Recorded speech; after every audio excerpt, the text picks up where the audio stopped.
The fall of Syrian President Bashar al-Assad took just over a week. It's the end of a 54-year-long regime in Syria, but it's just the beginning of a reshifting of power, not just in Syria, but in the whole region. Right now, most Syrians are in a state of euphoria that there is an end to this brutal repression, corruption, exploitation. But what lies ahead is certainly very uncertain for many Syrians. Here's how Syria got to this point and what might happen next, with a group the US designates as a terrorist organization now in charge. The civil war against Assad began during the Arab Spring in 2011, where countries throughout the Middle East saw uprisings and revolutions against authoritarian regimes. Syria was no exception. The Assad regime's immediate response was brute force, even torturing children that had written graffiti on a wall. And this kind of deep humiliation really angered the entire population. And you saw protests just spontaneously rise up throughout the country. And the regime, unfortunately, doubled down on that brute force. And so eventually you saw many of those protesters form their own armed groups to defend their communities. Rebels even captured the largest city at the time, Aleppo.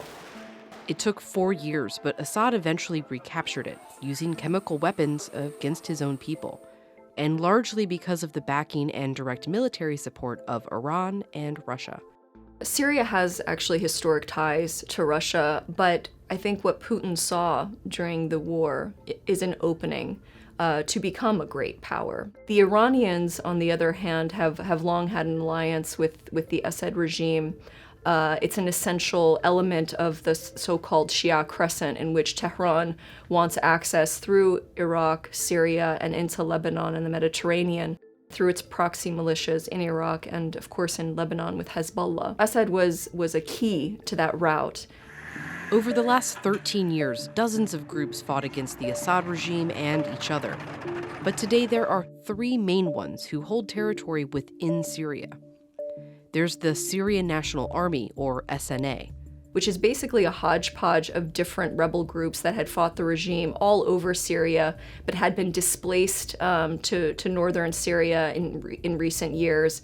And they have become this somewhat undisciplined army that is backed by Turkey and unfortunately often has to do Ankar's bidding for that reason rather than face off with the regime. Then there's the Syrian Democratic Forces, another hodgepodge of rebel groups of primarily Kurdish fighters, an ethnic minority.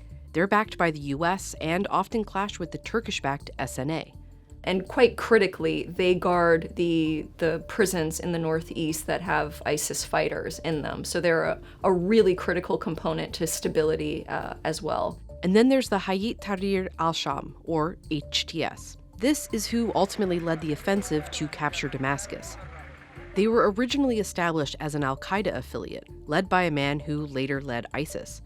They broke ties with al-Qaeda in 2016, but are still considered a terrorist organization by the US, Turkey, and others.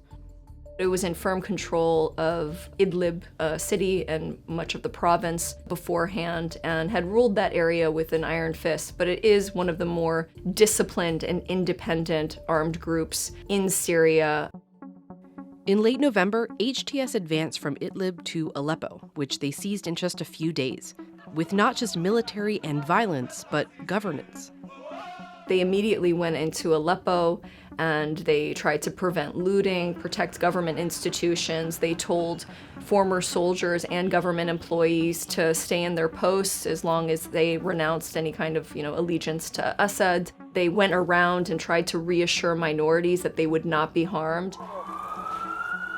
Assad and Russian forces launched airstrikes in Aleppo and Idlib. At least 12 civilians were killed. But it didn't slow HTS, who quickly took Hama, Homs, and eventually moved on to the capital, Damascus. Assad fled to Russia, and Syrians celebrated across the country and across the world. I think what was most shocking is the abandonment of Assad by his stalwart allies, Russia, Iran, and Hezbollah in particular. Experts believe these allies were too entangled in their own conflicts, with Israel and Ukraine, to have been much help to Assad.